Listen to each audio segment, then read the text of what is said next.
Good afternoon, everyone. So I hope all of you have taken your lunch, and this would be a quick webinar that will be focusing on drug discovery.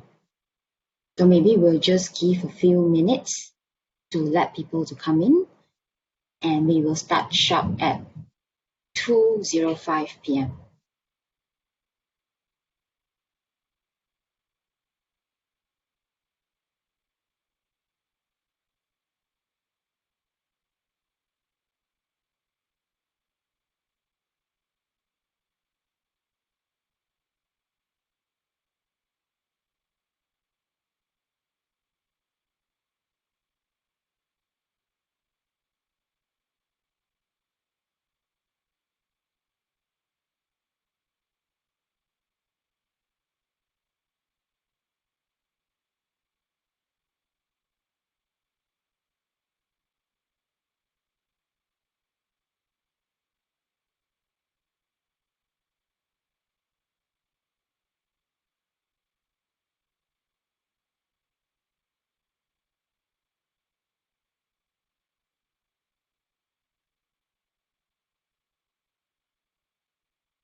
Okay, so we have remaining 2 more minutes.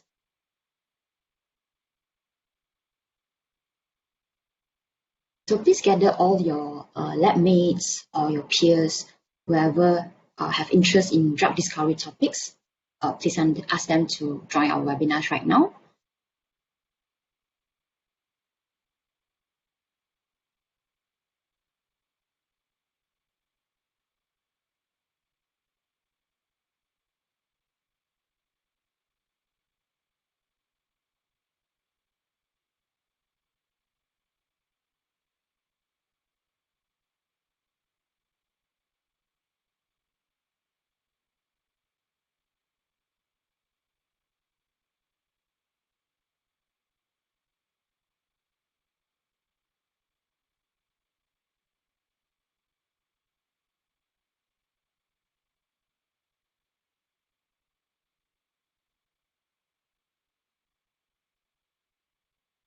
All right, so without further delay, so we will start our webinar right now, right? So good afternoon, everyone. I am Shereen, your host for today.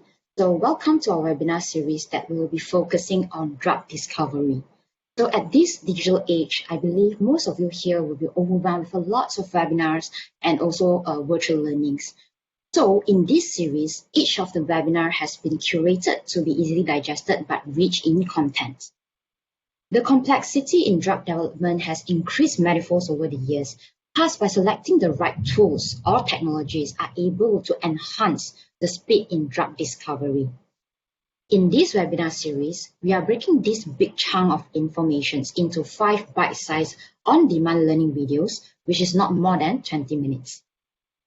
Introducing our speaker for today, Ben Glasgow, who is the head of emerging chemical synthesis of Merck and Sigma Aldrich. He is currently leading a great team which is responsible for the introductions of all new products, platforms, and technologies, specifically in the franchise of chemical synthesis. To achieve this, they work closely with academic innovators, industry partners, and our own internal R&D teams. Okay, so without further ado, let's discover more with Ben Glasspool with the presentation's title, New Tools on Early Discovery and Medicinal Chemistry.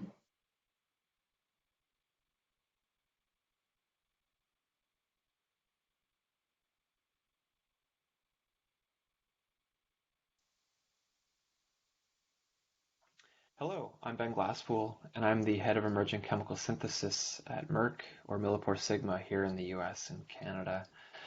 Welcome to our first ever virtual seminar. I'd like to spend a few minutes with you talking about what's new and innovative in our early discovery, synthetic chemistry, and medicinal chemistry spaces. A large portion of the innovation and new products that we bring in stem from academic collaboration. And in fact, we've introduced over 1,000 products coming from these collaborations in the last few years.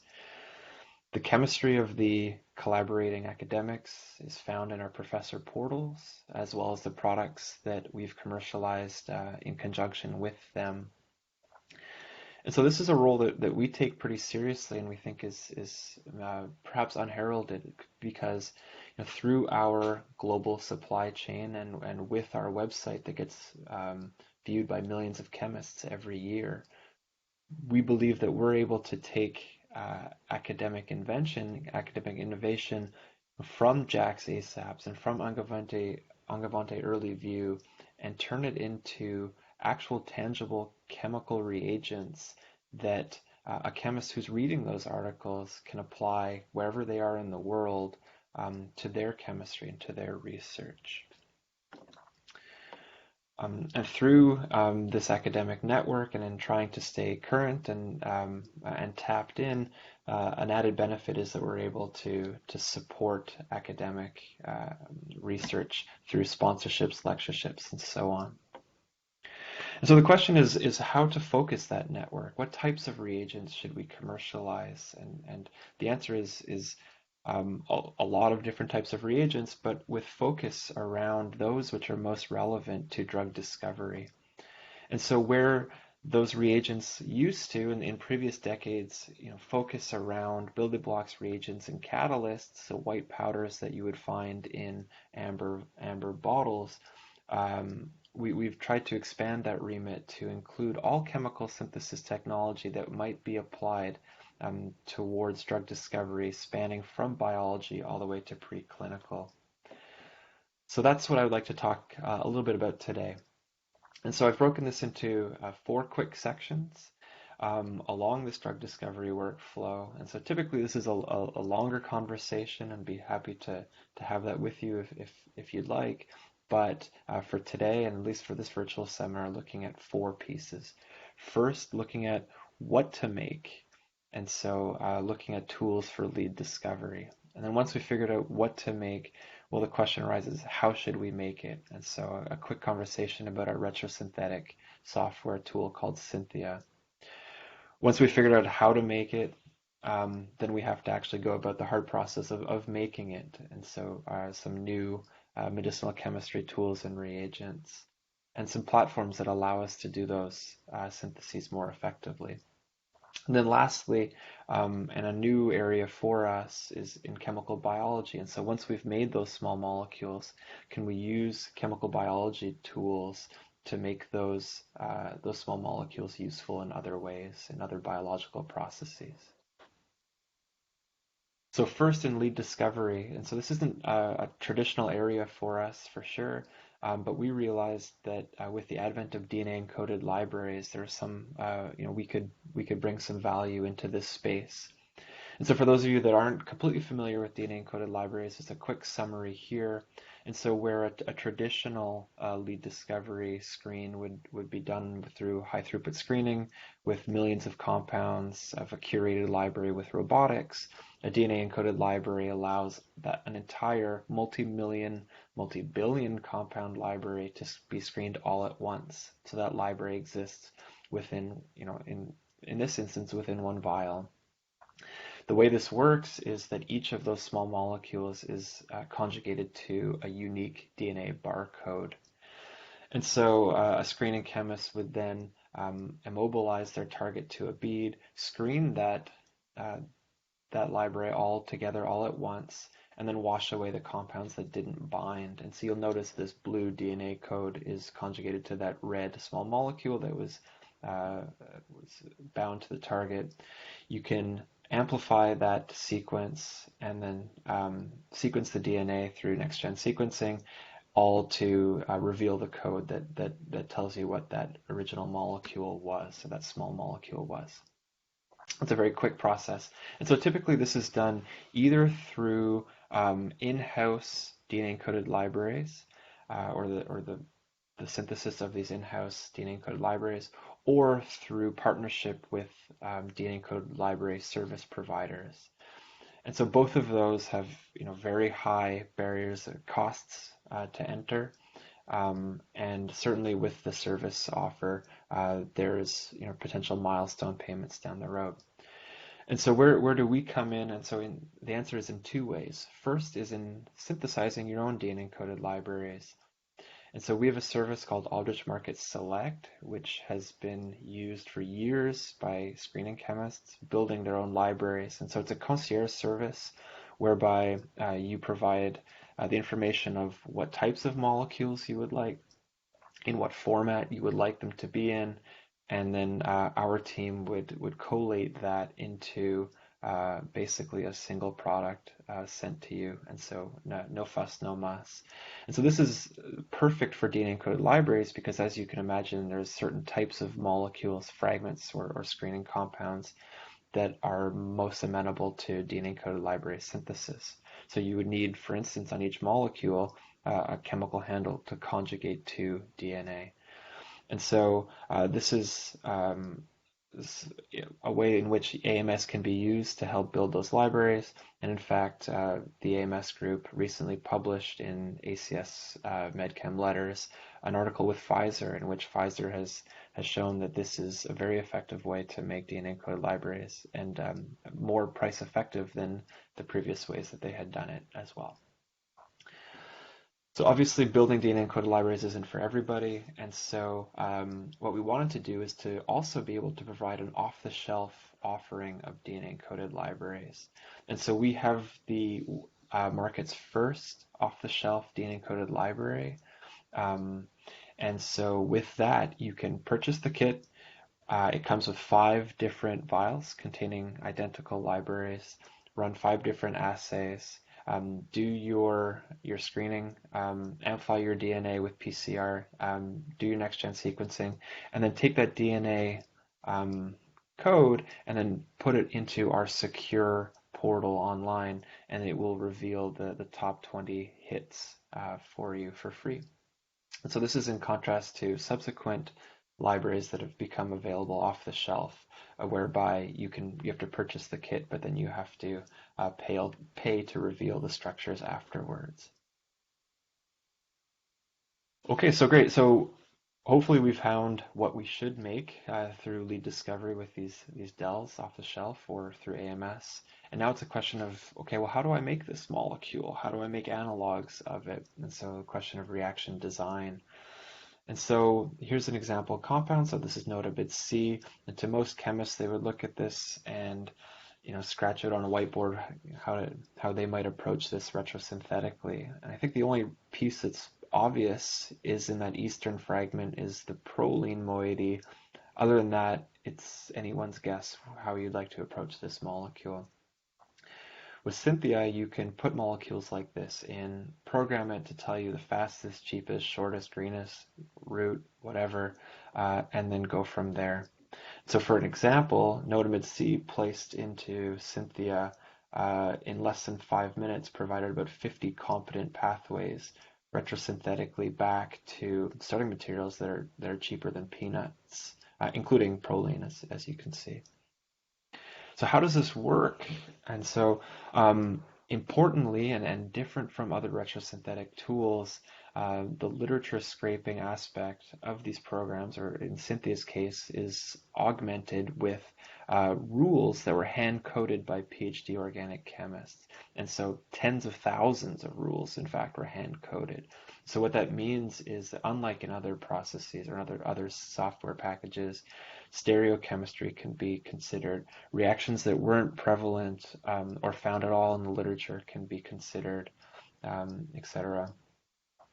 The other piece is that complements the hand-coded rules is the unique walking algorithm. And so there's an algorithm that walks back and forth along energetic pathways to find you that which is most chemically feasible. So of course, you're probably skeptical of whether or not this works, so too were we. And so the advantage of having various groups, synthetic groups within our company is we were able to put it to the test. And long story short, that you can read about in this cover article of Chem, peer-reviewed, was that in each case, whether a molecule that we were looking to make as an analytical standard, a bioactive small molecule, possibly for our pharma business, was either cost savings, steps reduction, able to bypass patents, etc. So it was universally successful in our hands, and that was the test that we needed to before we rolled it out to the market. So of course, now that you have a synthetic path, as I mentioned earlier, it's the hard part of actually making it.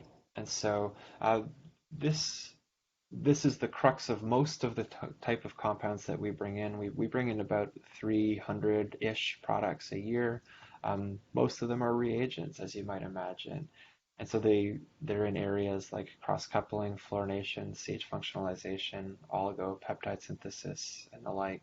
So I would encourage you to visit sigmaaldrich.com/medicinal chemistry, or for what's new, sigmaaldrich.com/new chemistry, or talk to your local rep and or find on our site our user guides. This is something that we've come to find are very useful, and so we work with academics or pioneers in the field to write users guides for, in this case, CH functionalization, photoredox catalysis, cross-coupling, etc.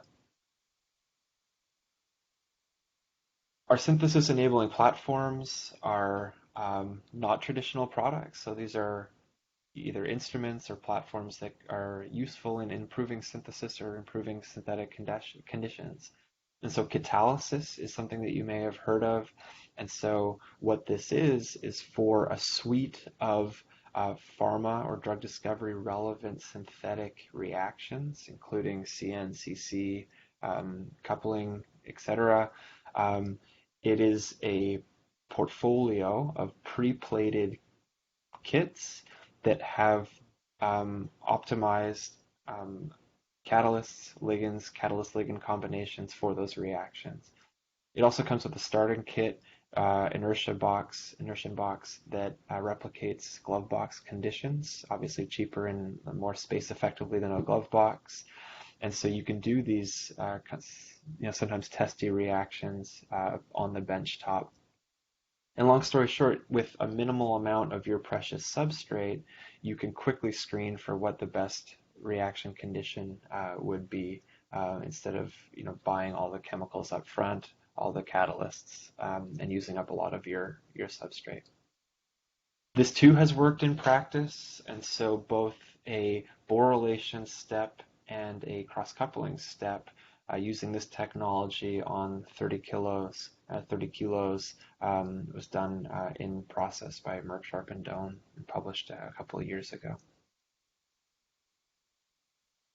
My favorite story of academic collaboration is certainly photocatalysis. And so a few years ago, we realized that a lot of synthetic chemists were buying what were photoredox catalysts, but they weren't buying them from us. They were buying them from our materials science division, our OLED division. And so we worked with Corey Stevenson, who's now at the University of Michigan, and he basically said, Ben, I'll tell you what dozen photoredox catalysts you need. If you send me all the starting materials, I'll make them all for you. Just let me keep half. And that kind of gave him years worth of supply of photocatalysts, and it gave us a good start. Of course, it's not just the catalysts, and of course now we've got dozens of them, whether they're iridium, ruthenium, organocatalysis, whatever. But as I mentioned earlier, the know-how, the knowledge gap of how to use this is being addressed by our user guide that was written in conjunction with the Macmillan and the Nischevitz group. The last issue with photocatalysis was, of course, instrumentation. It's very easy to do this. You can, Teshik Yun has classically done these reactions on the windowsill. So you can imagine that there's a lot of variance and poor reproducibility in this field. And so we've addressed this in three ways. So we have three photoreactors, one for screening. So it's an extension of our catalysis line. And so there's plates of photocatalysts that can be used with this bottom-lit photoreactor to screen for reaction conditions. We've got in conjunction with Sinled and Dave Nashevitz, we've got this middle reaction optimization photo redox catalysis reactor.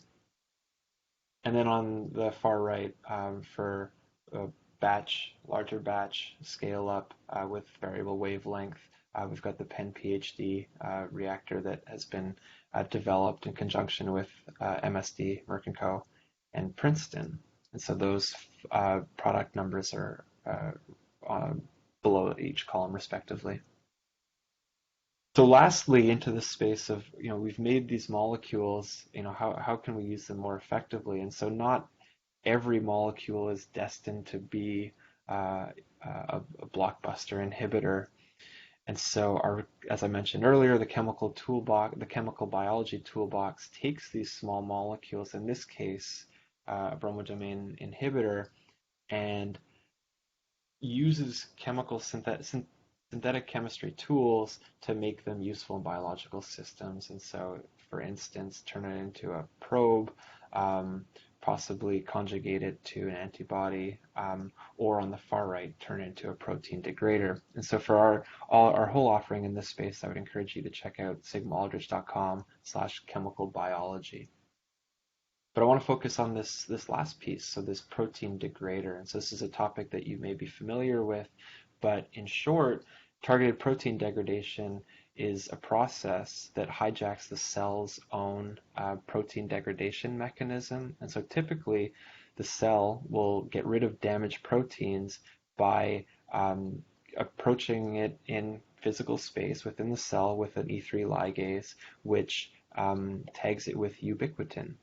And so once tagged with that ubiquitin, that marks it for degradation by the proteasome within the cell. What a PROTAC is, and so a PROTAC is short form for proteolysis targeting chimera. That's a small molecule. It's a 3-piece small molecule that hijacks that same function, but instead of approaching a damaged protein, it approaches the protein of interest that is specific to that small molecule of your design. And so this is a new modality for drug discovery because it relies or it affects protein abundance rather than inhibition. So in that way, it's akin to or it's a small molecule analog to possibly to CRISPR or RNAi. And it's catalytic in PROTAC. It doesn't require or it works with low affinity target binding. And so it's really quite a nice new modality. The problem, of course, is in synthesizing these PROTACs. And so it's not just in synthesizing, and you can see it's a complex molecule here, but in knowing which ones to synthesize. So there's no empirical design yet. And so synthetic chemists or medicinal chemists are forced to, even once they have a small molecule selected for their protein of interest, they're then forced to synthesize libraries of these protein degraders. And so there's variability in the chain length, between the E3 ligase ligand and the protein of interest ligand. That chain can vary in length, solubility, rigidity, etc. You can choose different ligands for those different E3 ligases, and so there's all kinds of different variability. And so what we've been able to offer is what we call protein degrader building blocks. And so on this right-hand side, with variants in terminal chemistry, and so that are compatible to your reactive groups on your protein of interest ligand, different linkers, so variability in linker, so aliphatic, PEG, length, etc., mixed, and then variability in the E3 binder. And so with that, with one ligand, so one small molecule that's specific to your protein of interest, and together with our degrader building block library, of which we've commercialized hundreds, you can quickly synthetically make a PROTAC starting library to determine which particular PROTAC is that which degrades your your protein of interest. So just to summarize, I think we've kind of moved along that space from what to make, how to make it, making it, and then making it more useful biologically. This is a bit of a departure from our typical chemical synthesis remit. It's been a fun discussion. If you have any questions, please reach out to your account manager, or anything related to chemical synthesis innovation or potential collaboration. Please reach out to me at the address below. Thank you for your time.